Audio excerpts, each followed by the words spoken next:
Hi, everybody. Good afternoon, good evening. Thank you so much for joining us today. I'm here with my colleague Ellen Setterfield and Irina from Linguist based in Ukraine. Please do let us know where you're joining us from today. Which city in Ukraine are you joining us from, or maybe from further afield as well? So let us know in the chat box, please. I'm going to make sure that, yeah, you can chat with everybody. Let us know where you are. Okay, there we go, from Kherson, Lviv, all of these familiar names to me from my time traveling around Ukraine. Kyiv, Zaporozhye, Dnipro, Vinnytsia, Odessa. I love Odessa. Although it was very windy and wet when I went there at that time. Okay, there we go. So just while we're waiting for everyone to arrive, I just want to share with you the agenda for today. So obviously the conference is called Skills Ready, World Ready, English Ready. And all of the focus today really is on our new title, New Close-Up. And we're going to start off with some introductions from myself and Ellie, and then from Irina. And then we will dive into the first session with Ellie, a healthy mind and a healthy body, looking at social and emotional learning and how we can teach that. We'll then have a very short break of 10 minutes. It might be a little bit shorter depending on how we are on our timekeeping today. It's lucky that I'm not going first because I'm always running, right, Ellie? Yes. You're better at it than I am. And then we'll have a session with myself on the magic of words, so looking at vocabulary learning and teaching. Before a very sort of short session looking at sparking learning with digital tools, which is going to focus on our new online ecosystem, Spark. So for now, I'm just going to hand over to Irina. Actually, no, before I do that, actually, I lie. We've all found the chat button absolutely fine. Make sure that you are clicking on everyone, though, so that everybody can join in the conversation. Because I know that my session and Ellie's session will both be highly interactive, with lots of chat going on, lots of work going on in the chat box. So make sure it's everyone and not just hosts and panelists, okay?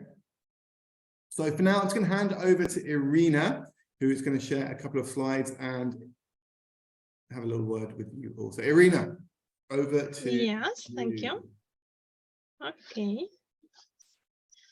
Hi, everyone.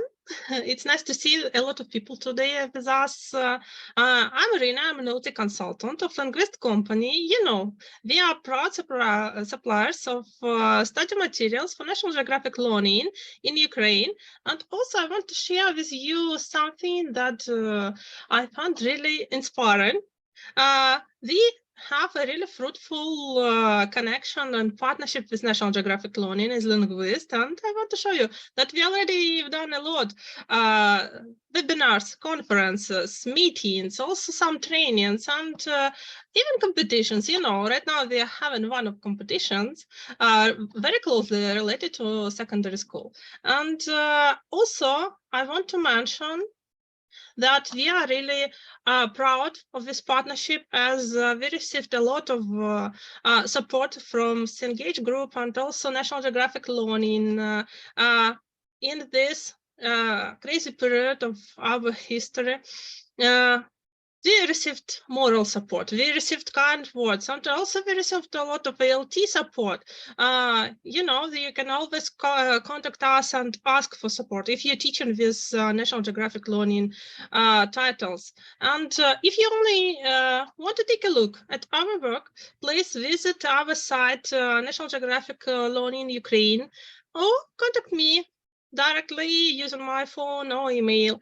And also today I want to invite you to our linguist teachers family on Telegram. Please scan this QR code and subscribe to our news, and also take part in all our conversations. I hope to see you there. Yes, and I really Thank you, Alan and Alex, for preparing these wonderful topics. I'm especially interested talking about Spark with you, and I hope you will have a really active chat today to show that Ukrainian teachers are really interested in teachers training in English and especially in development. Yes, thank you.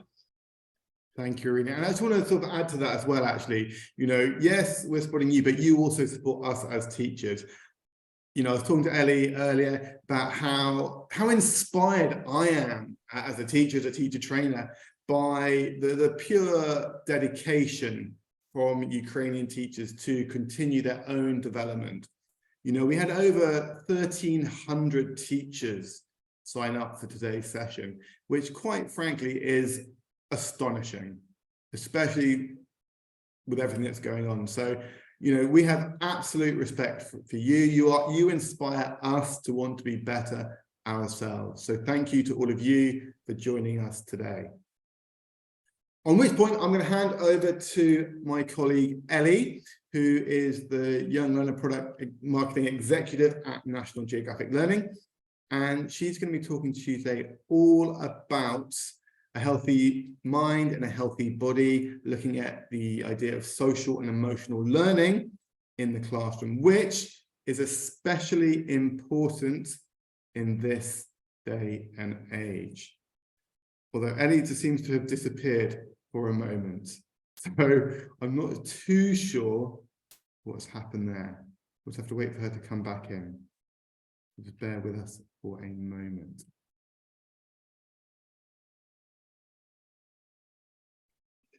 See where she's gone. She was there and then she disappeared. So just bear with us for a moment as we try to get Ellie back. You never know with the internet connection, right?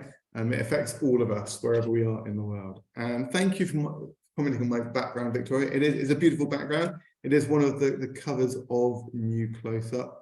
Well, I know, Ina, for you guys, you do often have bad connections, but there's a very understandable reason for why that might be. But I guess it gives some consolation that even in the UK, even in the West, we do have these issues with internet as well. Okay, so I've just had a message from Ellie. She's having major tech issues. It's just restarting her computer, okay? So while we wait for her, I'm trying to think what we can do. Any ideas, Irina? What can we ask the participants to do while we're waiting for Ellie to reconnect? Oh, I would like to ask them several questions. What do you expect from today's conference? Tell us, please. Yeah, use the chat absolutely. box. It's really interesting. What you want to learn today? Yeah. And don't forget to reflect at the end of this conference, okay? Absolutely, exactly. So that's a really good point. So yeah, what are you most looking forward to in today's session? What are you looking forward to learn? What questions do you want answered? And it's a great point you make there, Irina, because I talk a lot about taking responsibility for your own professional development by attending webinars, but it's not the case of just turning up and listening. It's coming with expectations. What questions do you want answered? What are you looking forward to hearing more about? Maybe it's just you want to see some English people speaking to you, who knows? But what are you excited about? What are you looking forward to from the session? And if there's something in particular, let us know what the highlight of your week has been.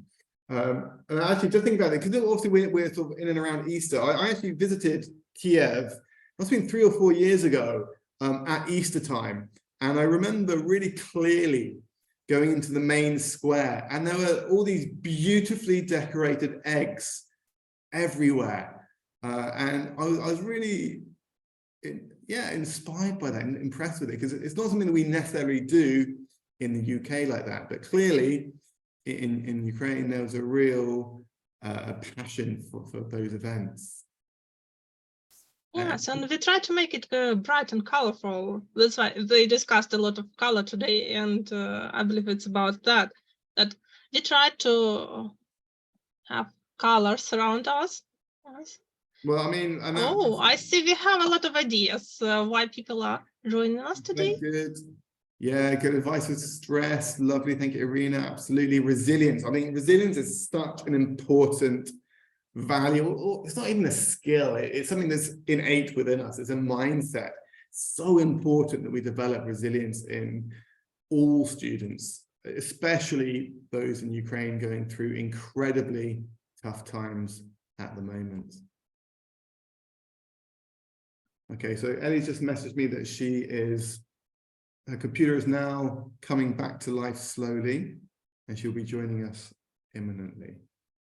So we'll give her a couple more moments.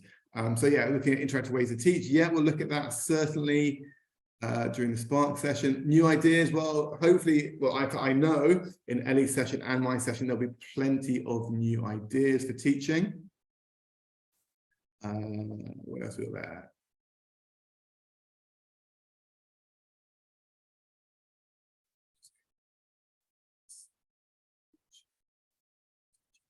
Coaches.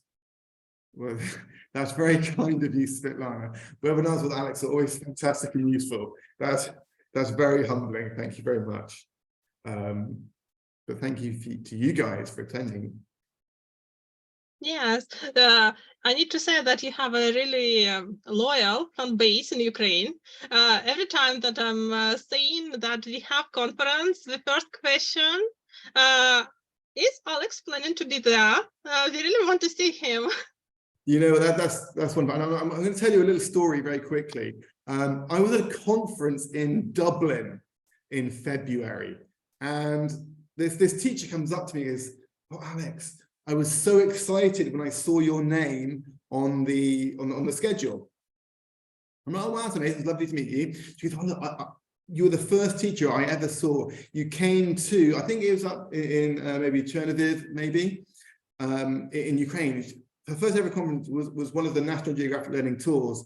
And she was so happy and inspired by that event that, yeah, which made her really happy to see me again in Dublin. And of course, you know, the reason why she was in Dublin is a very sad story, as you are all aware.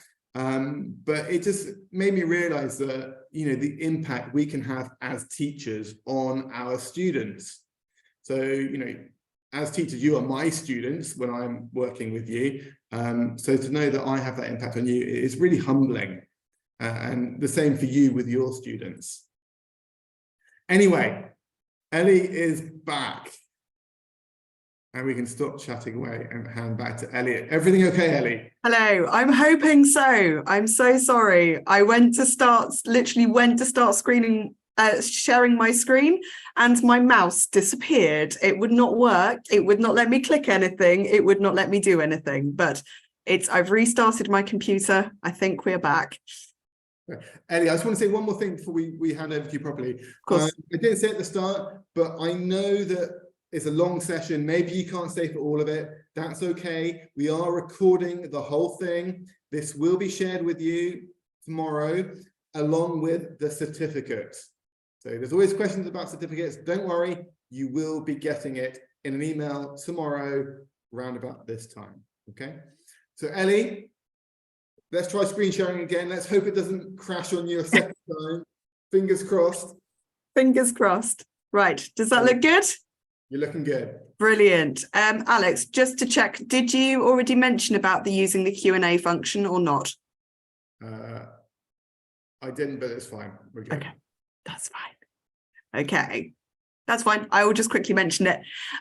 So as Alex said, today's sessions are going to be quite interactive. Obviously, there are lots of you online. The chat box moves very, very quickly when lots of people are typing. So if you have a specific question that is something to do with the content of the webinar, as opposed to participating, answering something I've asked, if you can use the button that says Q&A, that should be next to where you've got your button for the chat function.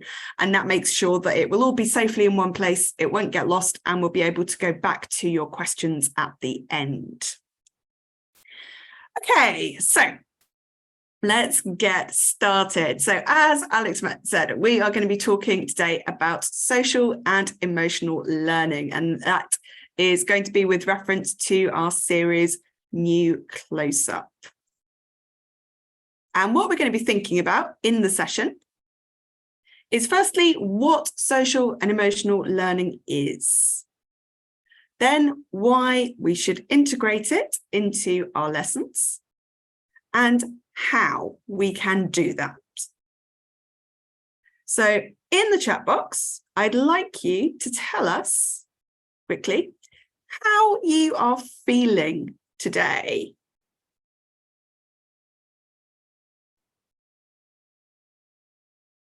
So Katerina says, great. A bit tired. It's very good, excited, not bad. Gloomy, quite well. Okay, brilliant. Got a bit of a headache. Oh dear, I hope you feel better soon. Okay, now I'd like you to tell us what the highlight of your week has been. So is there something good that has happened to you this week? What has been the highlight of your week? So I think for me, the highlight of my week was we actually had some sunshine earlier on in the week. We had sun here on Tuesday.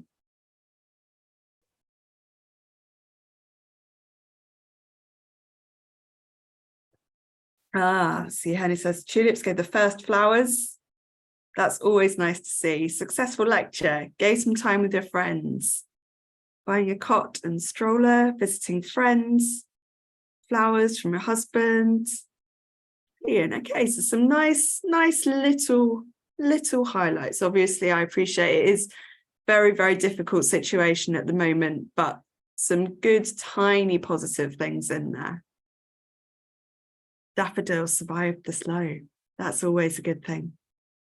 Okay, brilliant. And I'd then like to ask you how you are feeling about the conference this afternoon. Inspired, interested, positive, excited, motivated, brilliant, enthusiastic, curious, eager to learn. Great. These are all good things, all things we like to hear. Okay. So before we talk about what social and emotional learning is, I'd like to hear your ideas. What does social and emotional learning mean to you? What do you think social emotional learning is?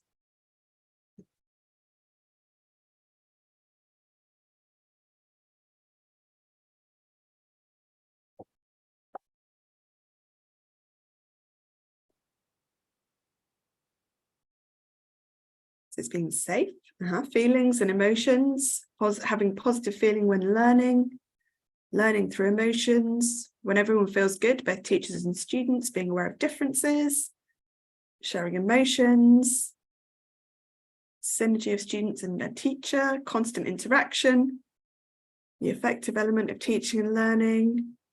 Brilliant. Okay, thank you. Really nice ideas. So yeah, I think a lot of the things that you've shared there, you are exactly right. These are all things that are part of social and emotional learning. SEL is an integral part of education and human development. Let's start with a bit of an explanation. So it's a bit of an umbrella term, really. It covers those skills that help us to function in society. It helps us to get on with other people and also to regulate our own emotions.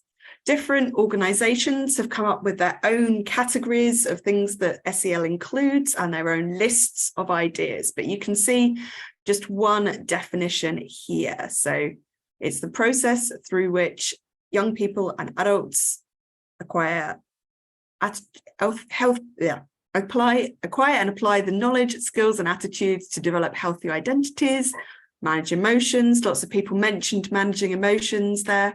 Achieve personal and collective goals, feel and show empathy, establish and maintain supportive relationships, and make responsible and caring decisions. And other names that you might hear when people are talking about SEL include life skills, behavioural and mental well-being, character strengths, personality traits, non-academic skills, and soft skills. These are all other names for the same thing. Now, based on CASEL, which is the Collaborative for Academic, Social and Emotional Learning, SEL is usually described by 5 core competencies that children develop, and they then continue to develop throughout their lives. Can anyone remember what those 5 core competencies are? Collaboration, critical thinking, communication,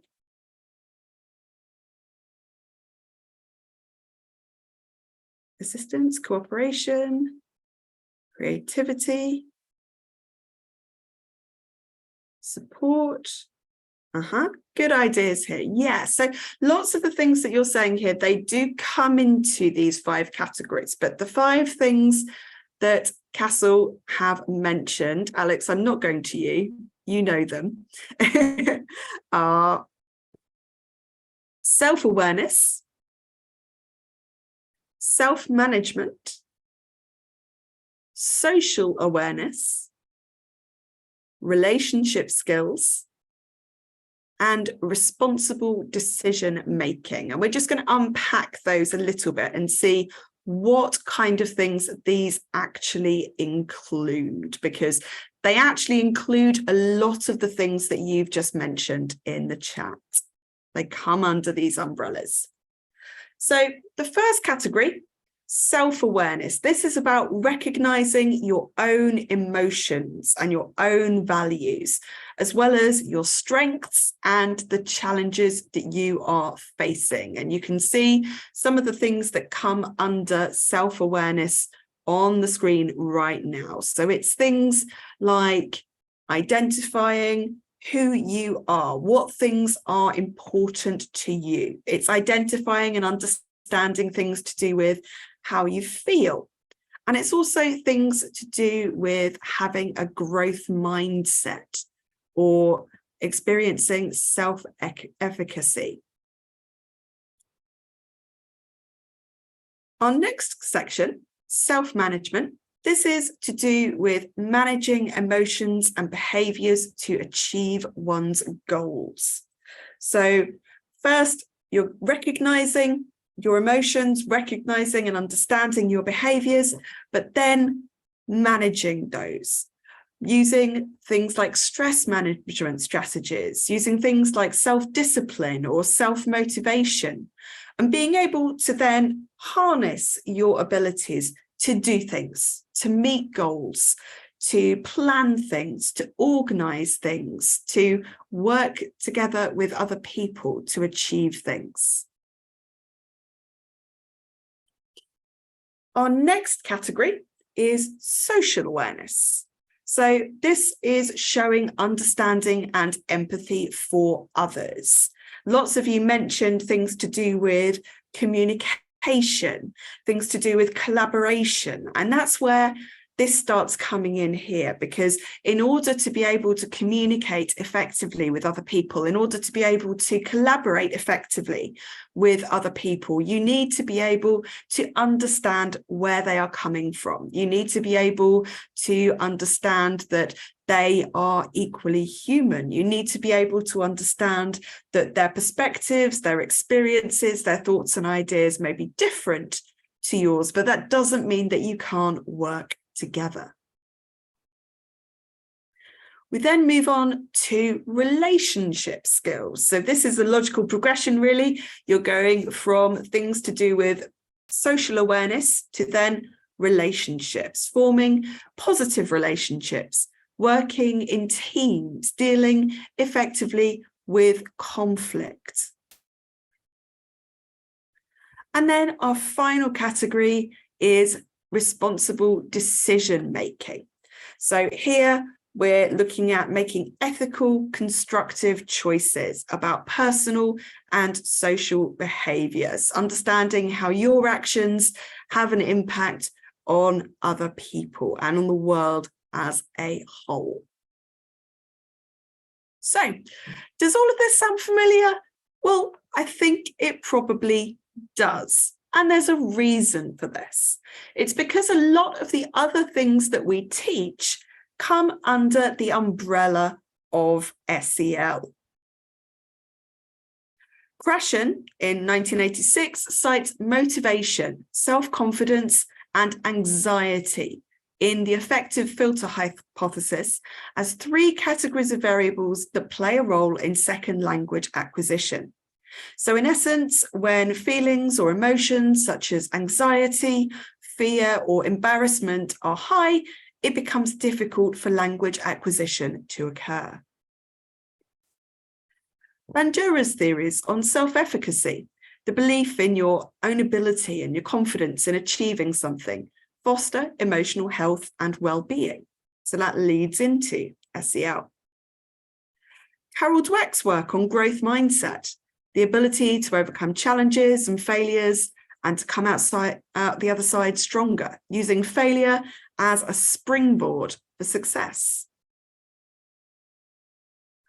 Oracy. So that's the skill of communicating effectively in a variety of situations, be that giving presentations in front of an audience or successfully participating in group discussions and collaborative activities.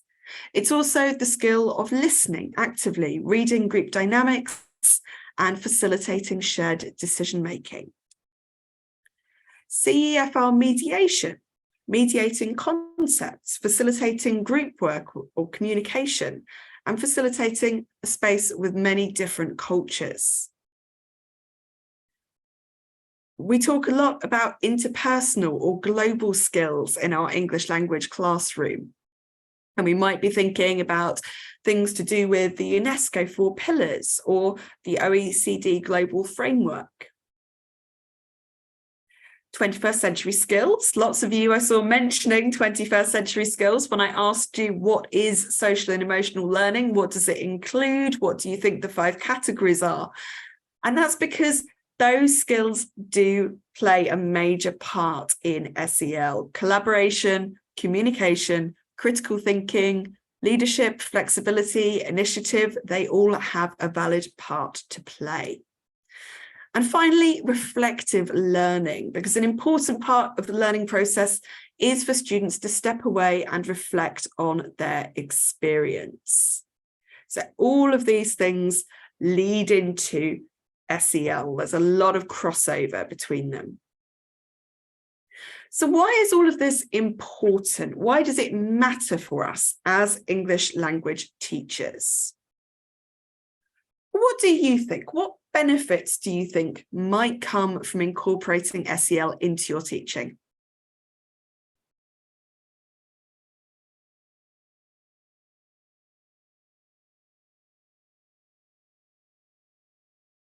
So if you can let us know in the chat, what benefits do you think there might be?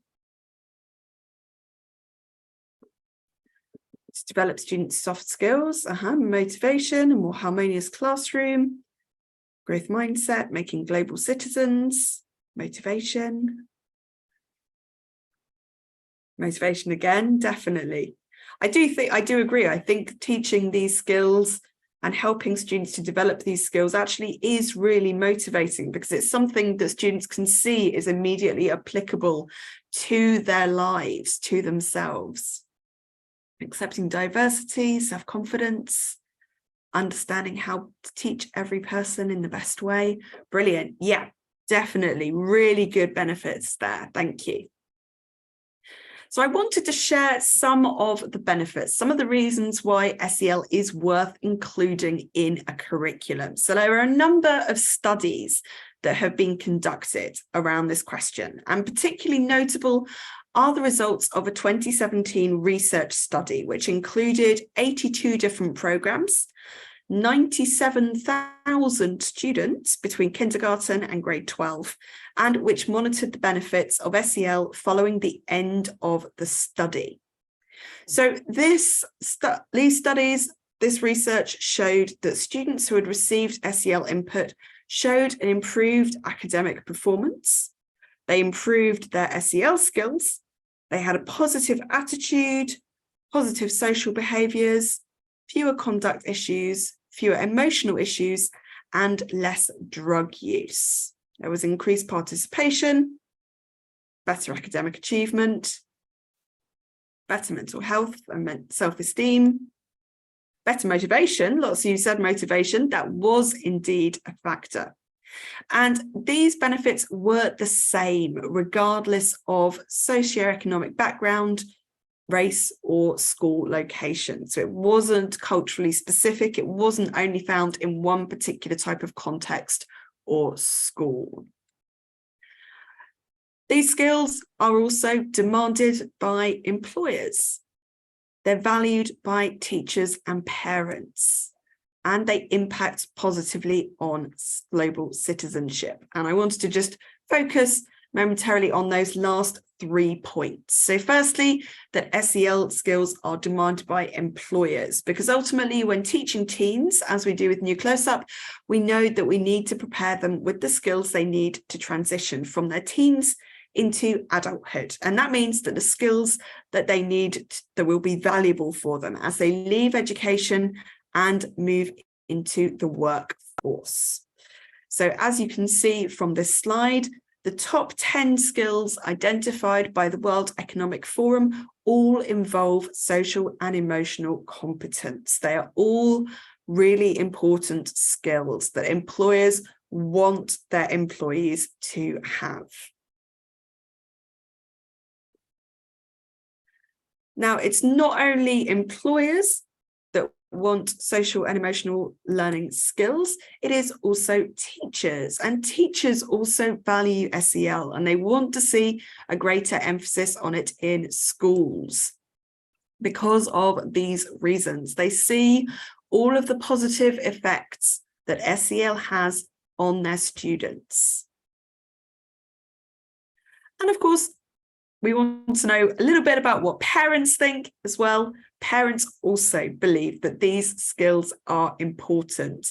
I know personally, I'm the mother of a toddler, so obviously she is much younger than these teenagers that we're talking about here, but these are skills that I want her to develop. And I think I would be really happy if when she's in her teens, that schools are routinely including this kind of thing on their curriculum, because I do think it's incredibly important. Now, the final benefit that we mentioned is that SEL has a positive impact on students' citizenship. And actually, if we compare definitions of global citizenship and SEL, they're actually very similar. There is a lot of overlap between the two ideas. They're things to do with relating to other people, relating to yourself, to do with having empathy for other people, to do with respecting and appreciating diversity. Okay, so we've spoken about what SEL is and why it's important, but we're now going to move on to the practical part, which is how do we implement this in our lessons? What do we actually do about all of this?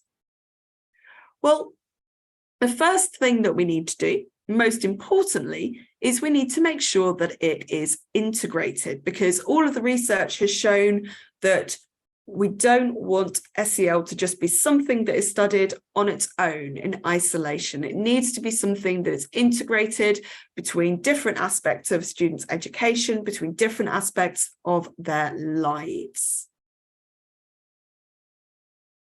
Now, New Close-Up author Catherine Stannett's article on social and emotional learning for TERF Insights suggests 4 key areas where social emotional learning can be integrated into teaching and learning, creating a holistic approach.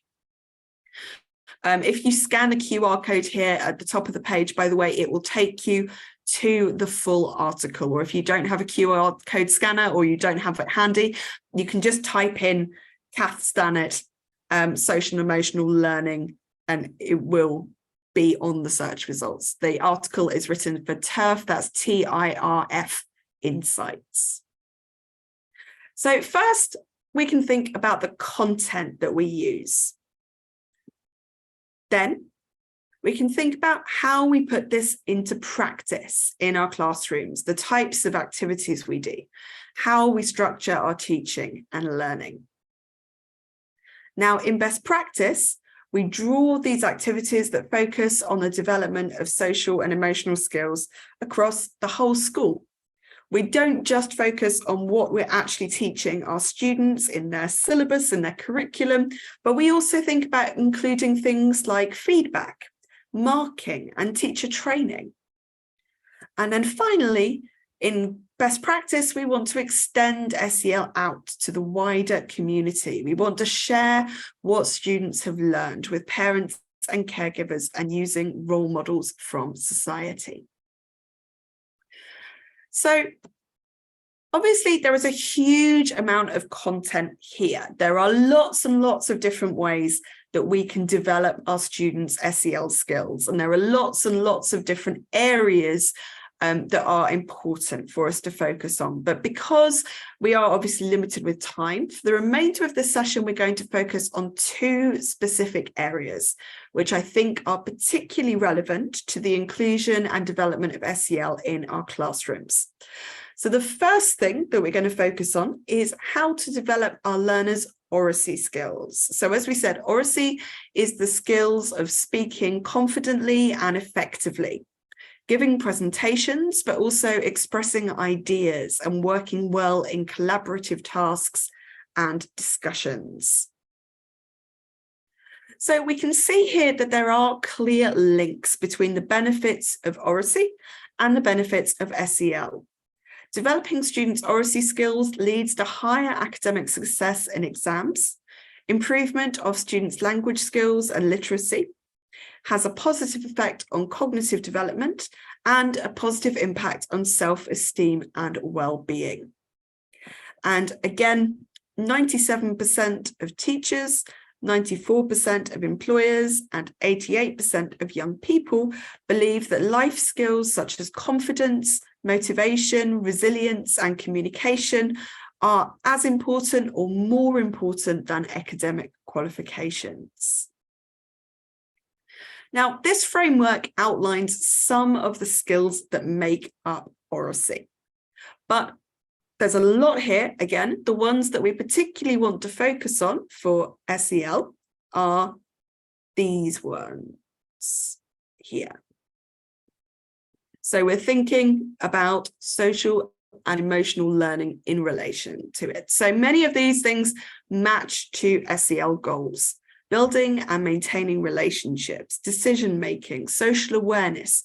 These are all found within these oracy skills here.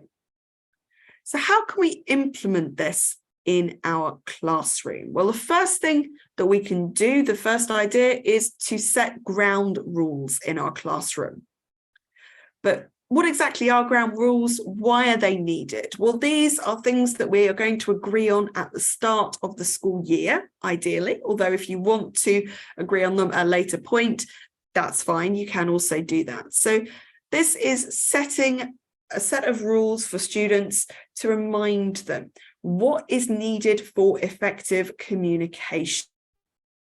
And we can refer back to these ground rules. We can highlight these ground rules whenever we're setting up a task or assessing an oracy task. We can display these on the wall in our classroom, for example. And these rules will differ according to how old our students are and how proficient our students are. But they're all things that are important to remember. As Mahbara has said here about respecting other people's opinions, for example, listening to others, not interrupting, not speaking over other people, for example.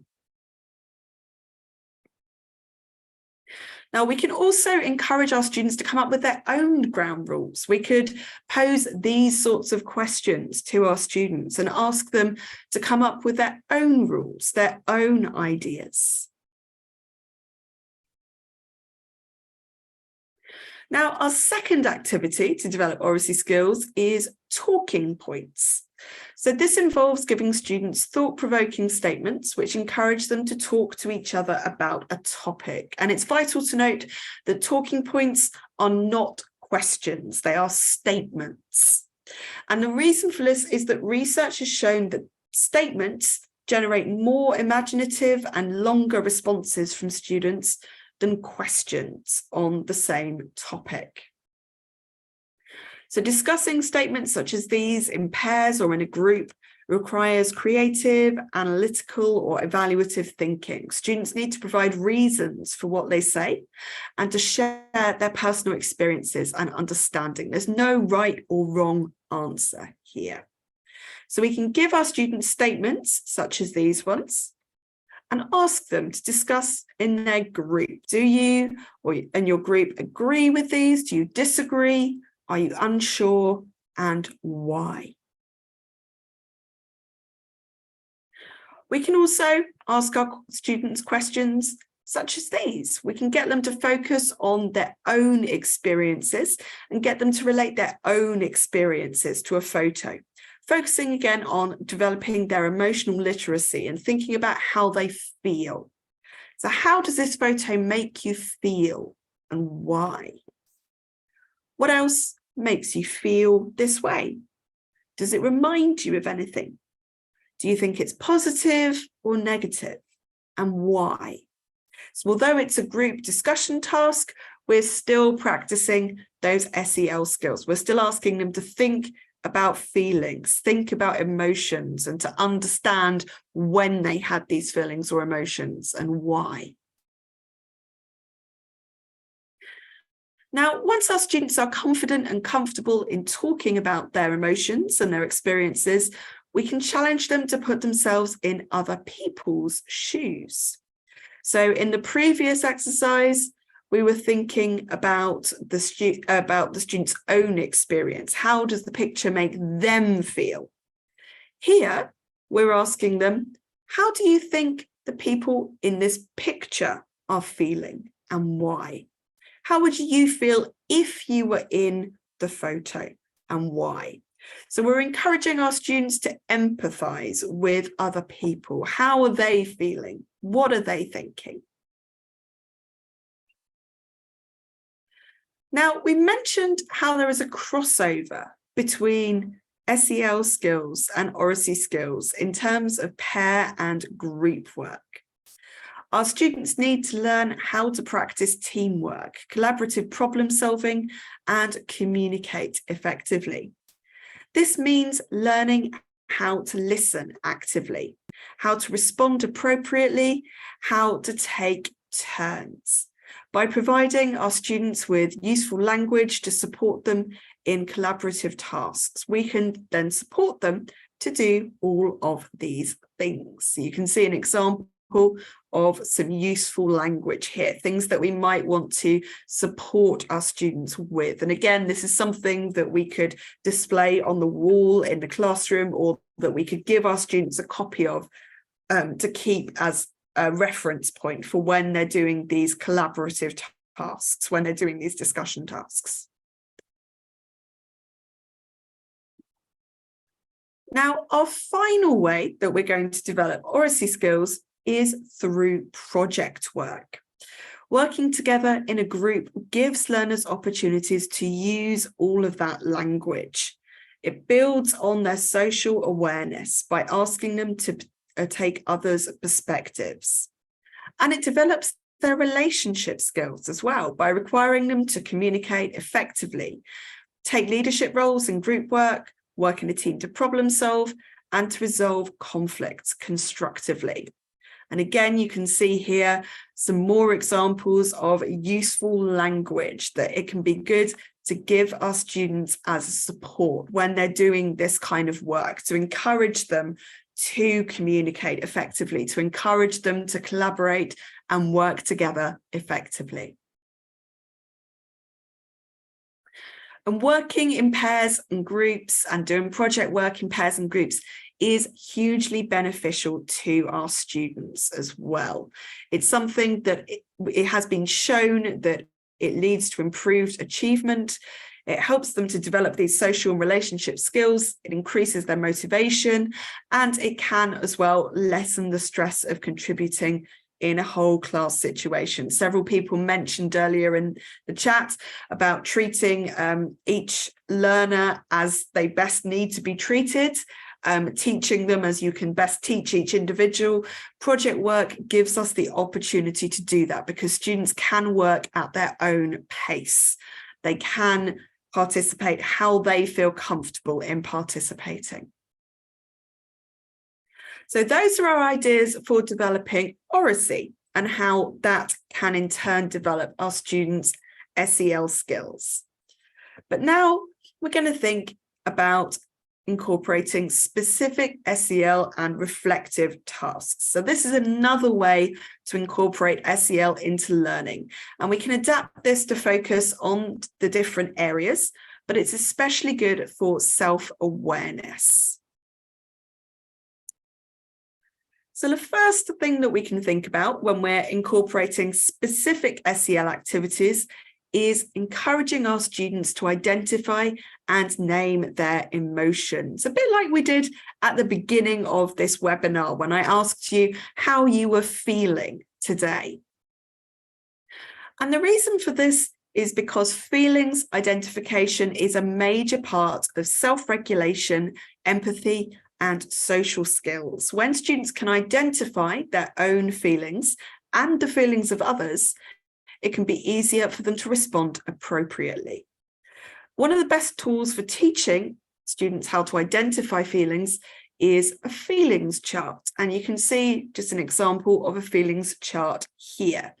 So this is simply a chart that has feelings in the center and it moves outwards. So this is a chart or a wheel that labels different feelings or emotions. There are multiple different versions of this chart depending on who the intended audience is. For example, the basic feelings wheel created by Dr. Gloria Wilcox has some basic emotions, things like happy or mad, which then expand to other forms of the emotion. So things like excited or frustrated.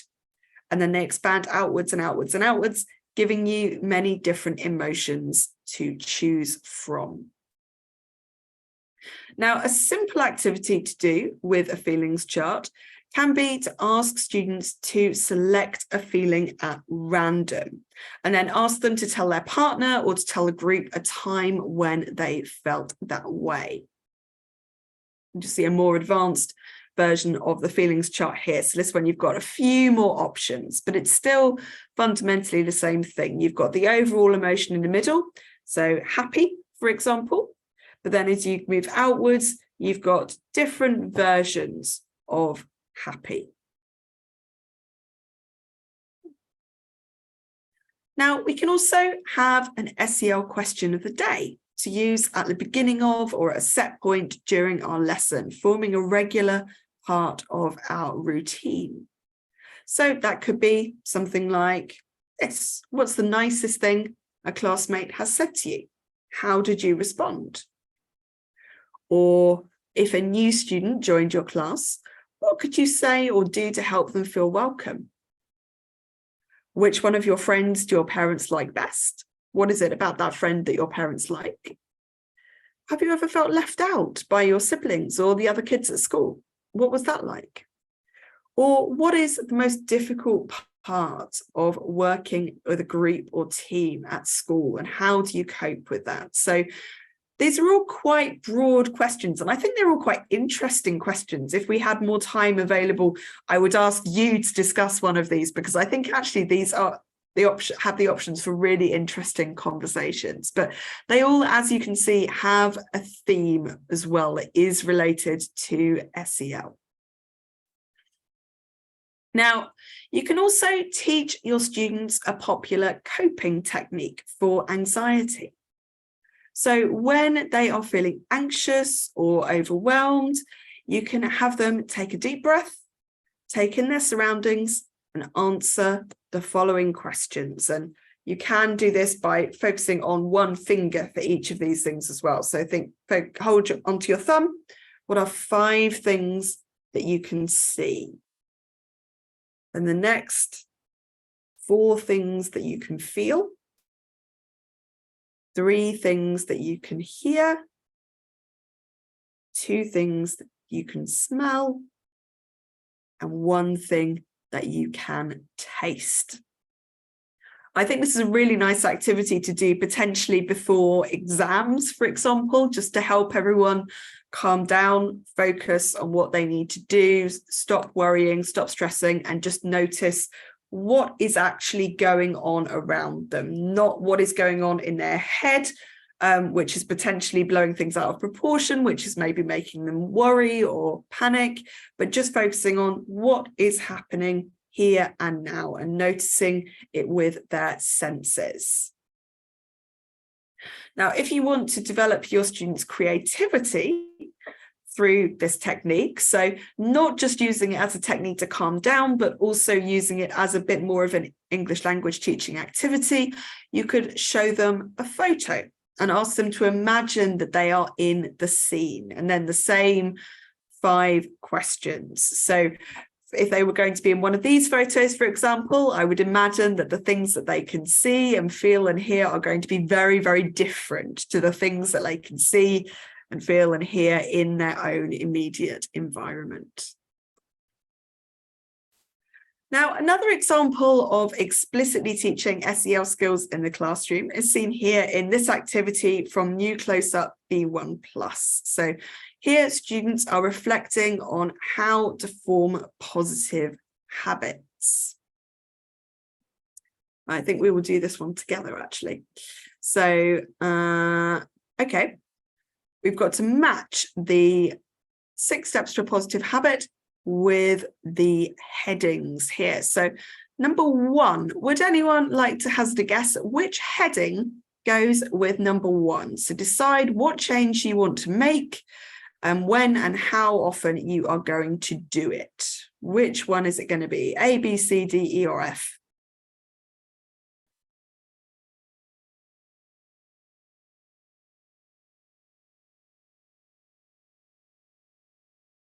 B? Yep, well done, it is. Okay, what about number 2? Make your new habit quick and easy to complete. Set a regular time to do it.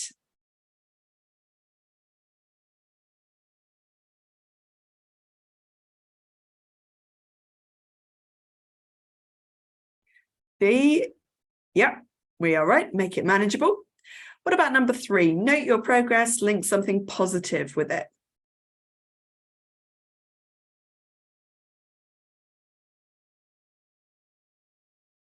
Oh, we've got some different opinions for that one. Number 3 is F. Number 3 is reward yourself. So notice that you're improving, that you're getting better, that you're making progress with your habit, and do something nice. Link something positive with it. Make a positive association with it. Reward yourself. What about number 4? Yep, prepare for setbacks, definitely. And number 5, when you've mastered your small new habit, gradually expand it. See, yep, the clue is in the last 2 words there. And number 6.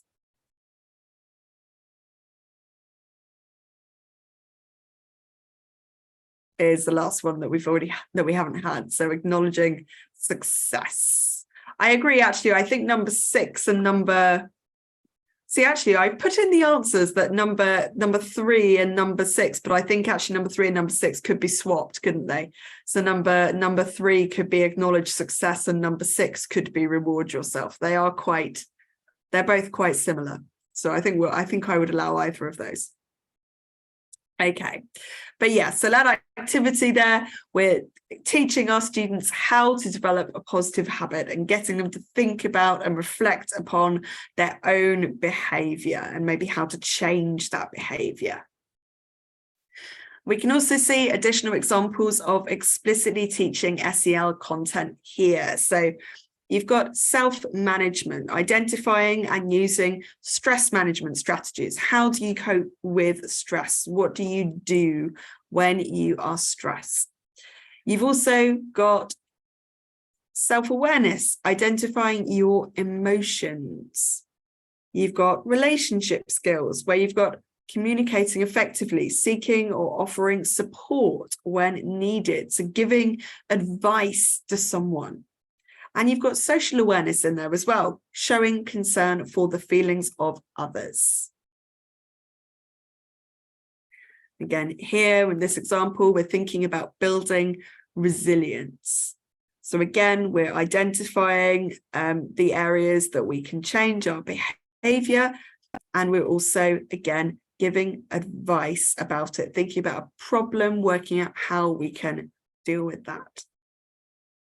Now, journal writing is also a great way to get students, or anybody really, to express themselves during the school day. So we can provide opportunities for our students to sit down and write, either with or without a writing prompt.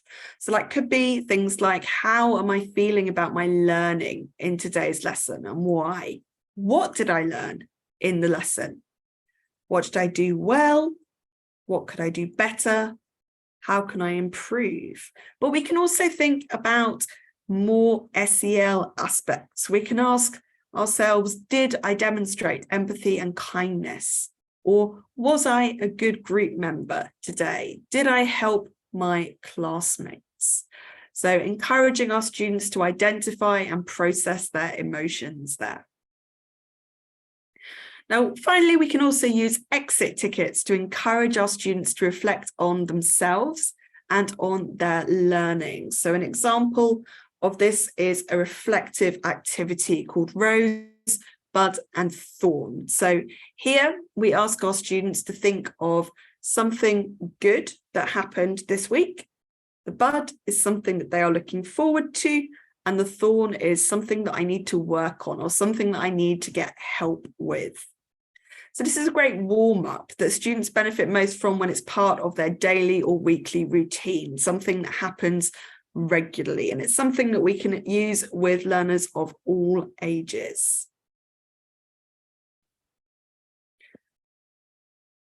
We can also set up an appreciation box in our classroom where our students can write something positive about their classmates after they've worked together in a team or had a positive interaction. So it could be something like, I really appreciated Simon helping me with understanding the new words, or I really appreciated Maria making sure she involved me. At the end of the week, we can read the notes out loud to build a sense of community and togetherness. So make sure that there is a note for every student in the class, so everyone feels involved, everyone feels included, and everyone feels appreciated. And this will help create healthy relationships within the class and develop a safe environment to learn in, where students will feel motivated and loved. So that brings us to the end of this first session. So what can we do to integrate social and emotional learning into our classroom? Well, we can incorporate activities that build efficacy and a growth mindset. We can include oracy tasks with ground rules. We can include collaborative group work, for example, project work. And we can include specific SEL-focused activities and reflection tasks. And the thought that I'd like to leave you on is this, that social and emotional learning is more important than ever before.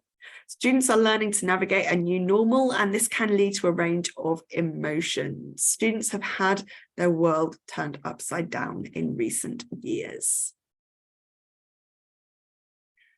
So I will leave you on this thought. How will you try to incorporate more of a focus on social and emotional learning into your classrooms?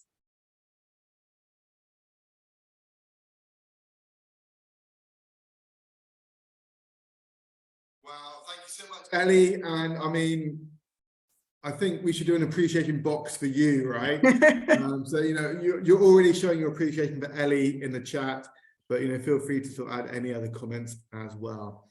I think, you know, that was particularly insightful and incredibly relevant for everything that is going on in Ukraine at the moment. And hopefully there are, you know, a number of activities that you can take, or at least a change of mindset that you can take into your classes with your learners, whether they're young learners, whether they're teens. I think it is relevant for all types of classroom right now. So thank you so much once again, Ellie. And you even finished on time. So Kudos to you, right? Okay, so listen, we're going to take a short break, okay, to give you some time to grab some tea, coffee, cake, biscuit, take a comfort break, okay? And we'll be back in, I'd say 5 minutes, okay? I think 5 minutes should be plenty for that, okay? So I'm going to pause the recording, pause the session, and I'll see you in 5 minutes. So 5 past 5 for you guys. But thank you ever so much once again, Ellie. It's been really appreciative for you to be here with us today. You're welcome. Do that? Okay, perfect. So I want to start with a question here, okay? And in fact, there are 2 questions. What benefits can digital tools bring to you as teachers? How can they help you in your day-to-day teaching? Let me know in the chat box. Maybe you use some already, maybe it's something you're thinking about using, but how do you think they might help you? Okay, perfect. It saves you time, it attracts attention. Thank you, Elena, and I'm not sure how to pronounce that name, maybe Ekaterina. Student engagement makes the process easier and more interesting, more interactive, it's motivating, involves more students, saves time, quick checks, it's easier. Perfect. It's more global, lots of material, makes it more interesting. Thank you, Tatiana and Natalia. More motivation. It's quicker. Perfect. Lots of good things there. Most of them are on my list. I think one of the key things is that it works in all environments, whether you're teaching blended, whether you're teaching online, whether you're teaching hybrid, or indeed face-to-face.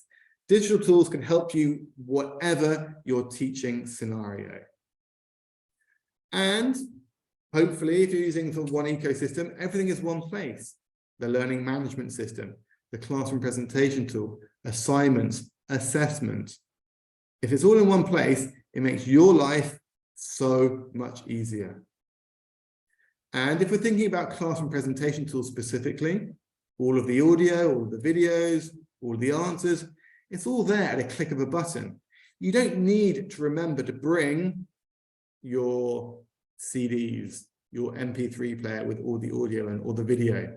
It's all in one place. And actually, you know, I think that the classroom presentation tool is an absolutely vital tool for any classroom. And actually, at National Geographic Learning, we did some research during the pandemic about the importance of, well, the most important tools or types of learning materials that they need to be successful in their classrooms. And all of these are related to the classroom presentation tool. You know, 43% said interactive media, easy to find, easy to present. Classroom presentations tools do this. A presentation tool that displays the book content in a digital format. That's what a classroom presentation tool is. Additional activities and games. Content organized and delivered differently from the main book. So these are all things which an online platform, digital tools, can assist with, that can help with. Okay, so it's ticking all of those teacher needs, all of those teacher jobs. And that makes me think of something called the Samir model, which is essentially the model for outlining different categories of technology integration in the classroom. By a guy called Puentedura. And the S stands for substitution, where the digital aspect, the technology, is just a direct substitution with no functional change, which makes me think, well, if there's no functional change, why should I bother doing it? I want something more than just what the book does. So we need content or digital content that augments the process, where technology acts as a direct substitute, but with functional improvement. And these two aspects, they do enhance the learning process. But actually, we want more than that from our digital tools nowadays.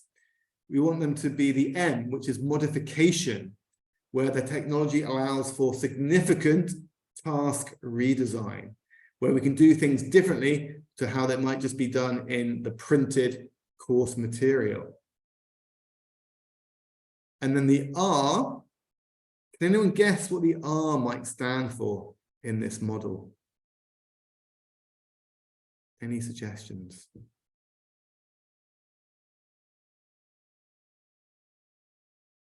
Real world's good guess, Natalia. So we've had substitution, augmentation, modification, and replacement's a really good idea, actually, Yaroslava. But it's more than just a replacement. It's about, oh, we've gone the wrong way. It's about redefinition. So the technology that allows for the creation of new tasks, previously inconceivable. In other words, things that you could never do with just your print book or your basic tools in the classroom. And all of that can be delivered through classroom presentation tools and digital platforms as a whole.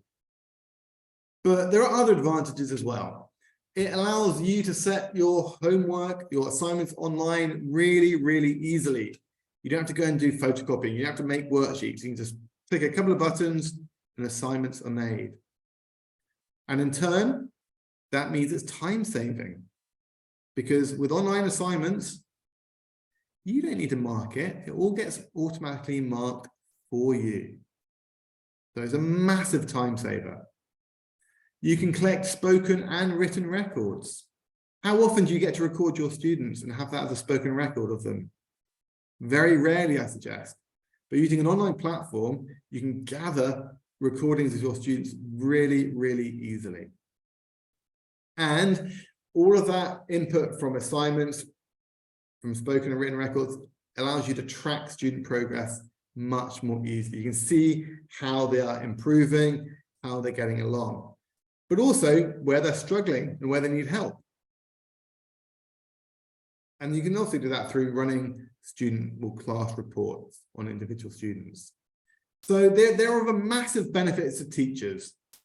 But what about students? How can digital tools support their learning in the classroom and outside of the classroom?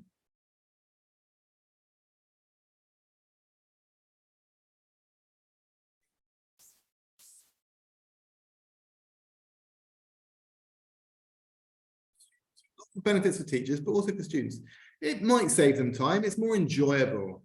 It's readily available practice. Maybe it's entertaining. They can check themselves, definitely. It's convenient. Without question, Maria, it's very convenient. It can show real use of English. Yeah. I mean, a lot of these I've got on my list.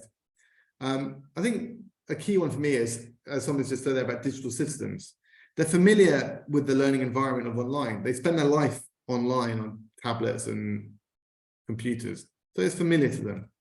And it's exciting. Homework is marked automatically. There's instant feedback. I remember being at school, doing some homework, giving it to my teacher, and waiting 1 week, 2 weeks, sometimes even 3 weeks for my teacher to mark it, by which time we've moved on and I'm not bothered by the results of that homework. This way, I get instant feedback. I can see what I've got right, what I got wrong.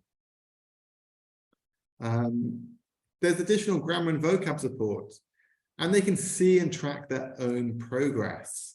So it's helping them to become more autonomous, more independent learners. And by that same token, it does provide opportunities for independent learning as well. And because it's online, it's mobile. It can be used anytime, anywhere, any place. And that is essentially what we are doing with Spark. So Spark is National Geographic Learning's online ecosystem, where everything that a teacher needs for their classes is in one place. So there are admin tools on the system. There's online placement, so level checks of students. All of the teacher resources are available there. Classroom presentation tool, students' ebooks, online practice, assessment, grade books. Okay, there's a huge amount within this platform that allows you to prepare and teach live lessons, to assign practice tests and quizzes, and importantly, to track progress. And you're right, it is problematic if the connection is bad. So of course, there needs to be a provision for that as well, which we'll look at in a moment. So look, let's dive into a live demo of Spark. I'm going to do a new share of my screen. I'm going to find the right one. There we go. Share that. Okay. Hopefully you can all see that now. So welcome to Spark. And I've set up a class previously to be able to show you all of the different features of the platform. So you can create courses really easily just by clicking on create course and adding in the content. But we've already done that with this particular course. So we're going to hover over it. We're going to enter into it, and we'll see what is available for you to use with your classes. And Irina's just made a really good point in the chat box. If you do want to get a demo access for the platform, please email Irina at Linguist and we'll provide you with an access code. So this is what we have access to once we're in the platform. We have settings, CPT, which stands for Classroom Presentation Tool, teacher resources, gradebook, and user management down there. And at the top, we can access the other courses, we can create assignments, we can create tests, and we can message our students. Now we'll look at all of these in turn, but I want to start with probably the most used one, which is the CPT.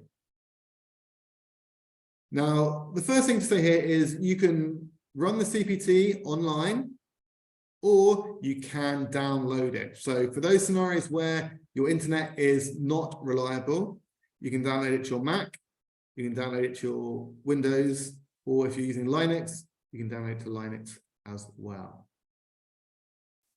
So we're going to launch the Classroom Presentation Tool, and we're using new Close-Up B1 Plus for our demo.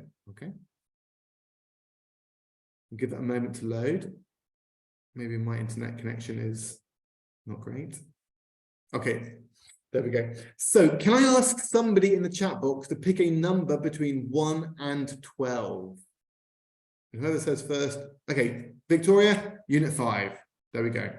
So we're in Unit 5, and you can see we've got the student's book, and we have the print workbook as well. So all of the content is there. Sorry, Angela and Alana, you're too slow. Victoria was rapid. So I'm going to click on the student's book. You then have all of the different lessons within the unit available to select. I'm going to click the reading lesson. So the CPT is a fully interactive version of the student's book. All of the audio is embedded. All of the video is embedded. And many of the activities are interactive versions.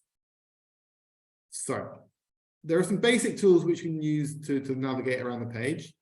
So if we go here, we've got the zoom button, and I can click on plus. I can zoom in as much as I want. So if there's a particular activity I want my student to focus on, for example, exercise 1, I can zoom in and get them to focus on that. What does success mean to you? Number them in order of how important they are. Now, of course, with this one, there's no right or wrong answer. It's just students' own answers. But there are other activities where you can check instantaneously. To zoom out, you can either click on the minus button or zoom off. There we go. Also within the zoom, you've got this one here, which is the magnify tool. So I can zoom into a particular part of the text, like so. And what I should say is once I'm zoomed in as well, I can just move around the page. And once I'm zoomed in, I can then use, we can use these anyway, but the different tools. We've got the pen tool, different colors, different thickness. So maybe I want to get my students to come to the board and underline the correct answers. Or maybe we want to do a collocation hunt, and we get students to come to the class, front of the class, and they pick a color. Let's not do orange, it'll be too much of a flash, green, and we get them to highlight all the collocations. A bit of financial support. Ooh.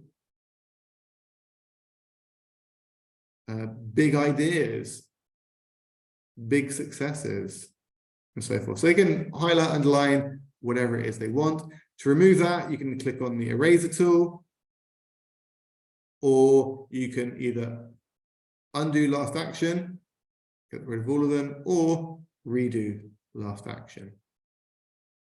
And if you want to hide all of the annotations, we click there, and all the annotations go, but you click it again, they come back. So you can kind of prepare beforehand as well.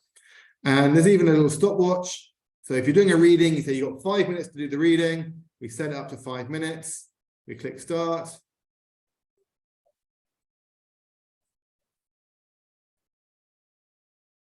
We get a funky little song going on there that you can dance to if you want to. So close out of there. So that's the basic functional tools there. And the last one is you can actually toggle from 1 page to 2-page view. If I zoom out and click on that, it's just 1 page. So if we want them to focus on the reading, we can do that. And then back to double page as well. Now, like I said, there's quite a lot of interactivity on the page itself. So whenever you see these 3 dots, in fact, let me zoom in, make it clearer for you guys. Whenever we see the 3 dots, we can click on them, and it's an interactive version of the task.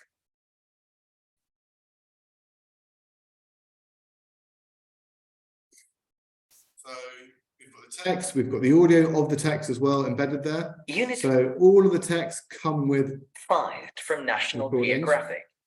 And it's just a really quick, simple way of checking the answers. So let's say we can invite a student up to the board, get them to drag and drop the answers in. I have no idea if these are right or wrong. And we've got different buttons here. So we can check all the answers, or we can check them one by one, or just show all the answers. But this is the one I generally go with.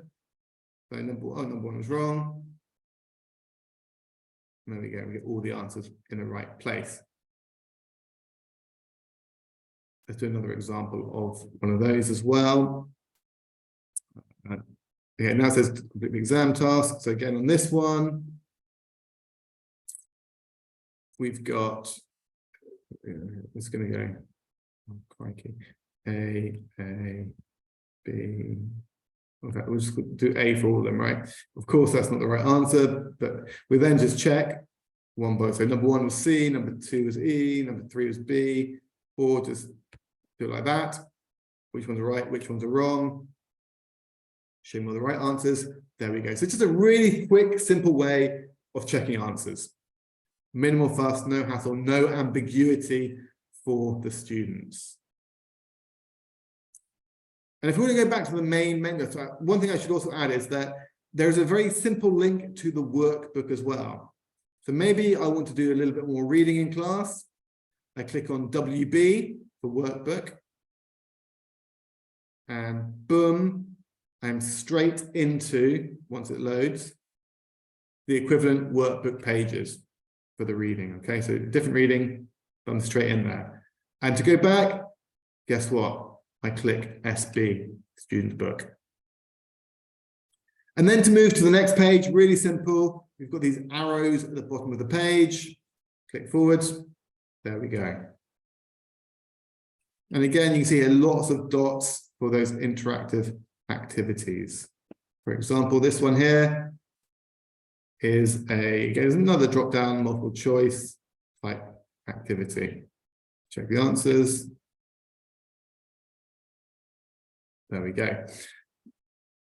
There are additional activities as well. So whenever you see a star like this, this is an extra activity just for the classroom presentation tool. And generally speaking, there's 2 or 3 in every unit. So it's just extra practice of some sort. It might be writing, it might be like this, a gap-fill task, it might be a speaking task. It just depends from lesson to lesson, unit to unit. Okay, so let me I'm trying to find, like I said, all the audio is there. So with the audio, there's a couple of ways you can access it. So you can either just click on the play audio button and you just have the audio. Unit 5 is a wonderful. Or you go into the 3 dots and you have the questions and the audio together. Unit 5. Listening. So different ways in which you can access that content. And the same is also true for the video as well. Okay, you get a play button for the video lessons. Got one there. I'm going to go to page. Let's go to page 76. I think it should be a video lesson. Yeah. So with the videos, we're just clicking on. Again, I'm just going to zoom in so you can see properly. You can click on there. The video pops up. And This is the Esmeralda. what I should actually do is share sound. Shipwreck of Vicente Sodre. The video is with or without subtitles.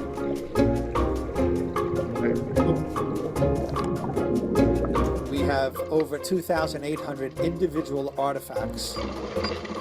This copper alloy metal disc is one of the most... Okay, so I think, Tatiana, this whole platform is called Spark, and it's the platform for all of our new publishing. So all of our course books will now be on Spark. Okay, that is the name. It's for new close-up, for any of our titles. This is where it's all going to be. Okay, if at any point we want to go back to the main menu, we just click these these 9 dots up here, back to the main menu. Okay, so that's a really quick look at the classroom presentation tool. A couple of things I want to look at very briefly because time is up. So we've got this tab on the left, we've got teachers' resources. So here you have access to various content. So if I click on filter by resource type, I can have answer keys, I can have assessment. So if I click on assessment, I will have access to all of the unit tests and the audio. So for example, end of unit test number 1, I can either download it as a PDF, clicking that button, or just open it as a PDF there. And then print it from that page. So all of the tests are available as PDFs there. Okay. And the audio is also there. What other content do we have? We have the audio and video scripts, correlations, additional worksheets. The teacher's book can also be downloaded from Spark as a PDF document. For new close-up, there's additional student worksheets. Again, you can download all of these as well, print them out, use them in class. So lots of extra content within the platform. But like I said, you can also set assignments for your learners online and tests. So we go to the assignment tab at the top here, and we can go through the process of creating an assignment. Exactly the same for tests. You can create tests or set tests for your students. So for example here, new close-up B1 plus unit 1 assessment. This test is an online test, okay? And it is different to the printed assessment we saw just now. So what I'm saying is there are 2 unit tests for every unit. There is the online one through Spark, or there is the one that you can download from the teacher's resources. And if we preview this test, and I should say they are also editable, these tests within the platform. You can add questions, you can remove questions. So you can see here at the bottom, there's lots of different dots. These represent the different questions. And you can notice for the teacher, I can see all of the answers at this stage.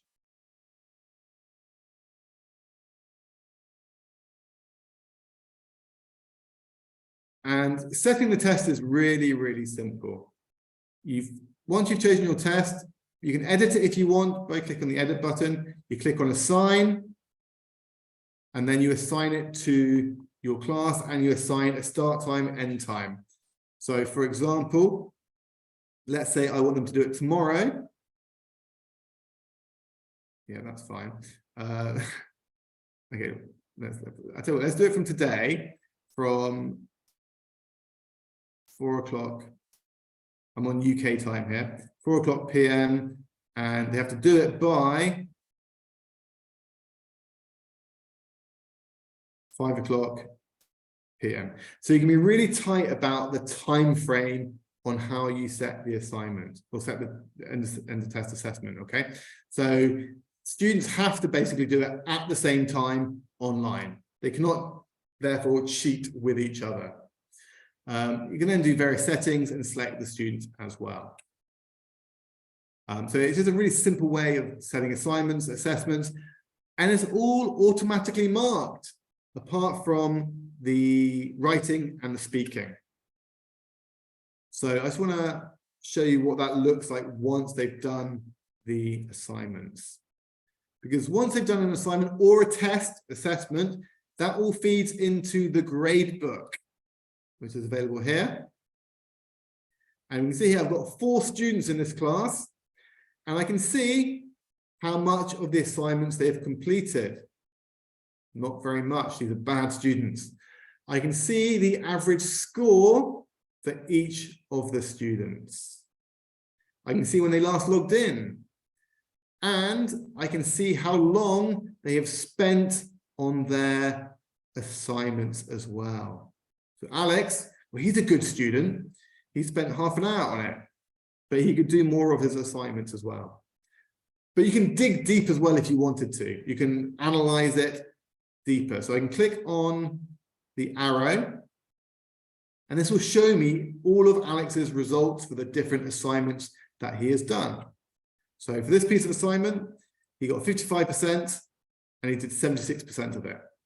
This assignment, he scored 18%, but only did 20% of it. But equally, it tells me how long he spent on that one assignment. 6 seconds, not good enough. And these 2 assignments, he has not even started. But let's look at this one here. So I can see the overall view. I click here on the arrow, and I can see every single activity, how he's done. So with the reading, he got 55%. He had 1 attempt and he spent 24 seconds on it. Okay. If I want to, don't have to, but if I want to, I can click on the eye and I can see which questions he got right, which questions he got wrong. So you can see there, question 1 he got right, question part 2, mostly wrong, part 3, some right, some wrong. So you can kind of analyze and filter as much as you want for each individual student. To reload. And like I said, for the writing, for the listening, for speaking, it records that information as well. I'm going to find an example for you of speaking. I'm sure it's in here somewhere.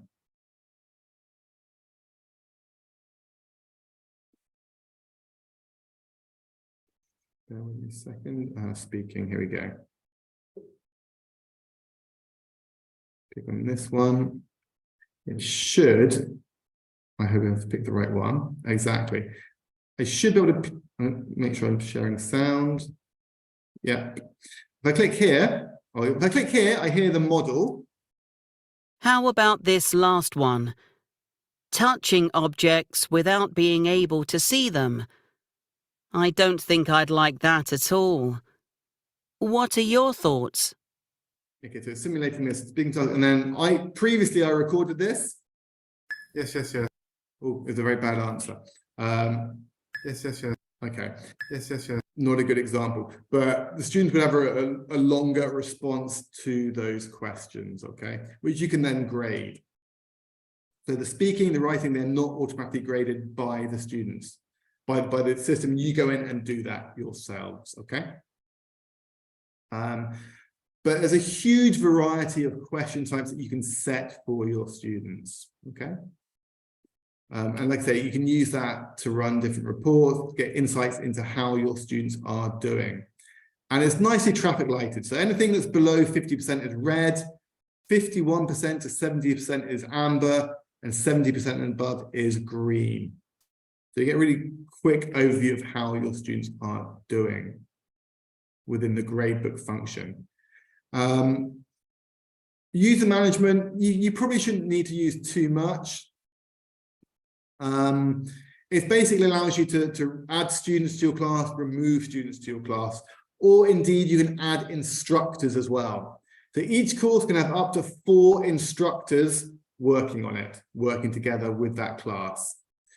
Depending on your teaching environment, that may be useful. It may just be 1 teacher per class, but that will just depend. The last thing to say is there is a messaging function on the platform as well. So if you click on messages at the top, you can message individual students in your class, or you can message the whole class. So if I wanted to message the whole of my new close-up class, which is there, click on that. And then I can say, reminder, please remember to do your homework, whatever it might be, and it'll send a message to all of the students in the class. Or if you want to send it to individual students, that is also possible as well. So it's up to you how you contact your students, individually or as a whole class. A couple of questions in the chat box about how you can get access to this. Please contact Irina at Linguist. She will provide you with everything you need to know to trial the platform. And, you know, I can't show you everything in half an hour. You know, we do 2-3 hour trainings on the platform, but hopefully I've given you a really nice insight into what the platform can do for you. So just to recap, you've got the classroom presentation tool.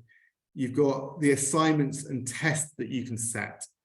You can analyze all that feedback within the gradebook feature, track student progress. You can message students outside of class time using the messages function as well.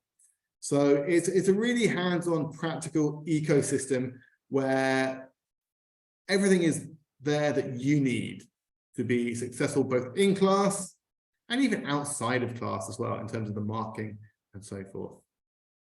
Okay, Olga's asked about the price. The price is the question for Irina. But I believe that, you know, if you're using the course, then it comes with the course. Okay, and we can set you up with access at National Geographic Learning. Okay, so it is kind of, once you've adopted our materials, if you're using New Close-Up or any of our other content, then it comes automatically with it. Although for students, if we were to look at the student's view, there is a cost for them in that respect, okay? But that is the question for Irina, because I have no idea about prices in Ukraine, okay? So I apologize for running 10 minutes over time, but there was an awful lot we had to get through today. It seems like a long time ago that we had Ellie talking all about social and emotional learning, which is, I think, for me, a really insightful session and one which is highly practical given the state of play at the moment. Then we had a look at the vocabulary acquisition, vocabulary learning, and then we've had a quick look at Spark as well. So if you've managed to stick with us for the full 2 hours, 40 minutes, I give you a big clap, because it's a long time to be sat in front of a computer learning and listening to me. So again, I've said it before, I feel very humbled that you've chosen to spend your afternoons, your evenings with the team here at National Geographic Learning and Linguist. So thank you so much for your time. Thank you for your patience. Please do get in touch with Irina if you've got any questions at all about all things National Geographic Learning, including the Spark platform. So thank you so much once again. Stay safe, stay well, and I look forward to speaking to you all again very soon. Okay? Take care. Goodbye for now.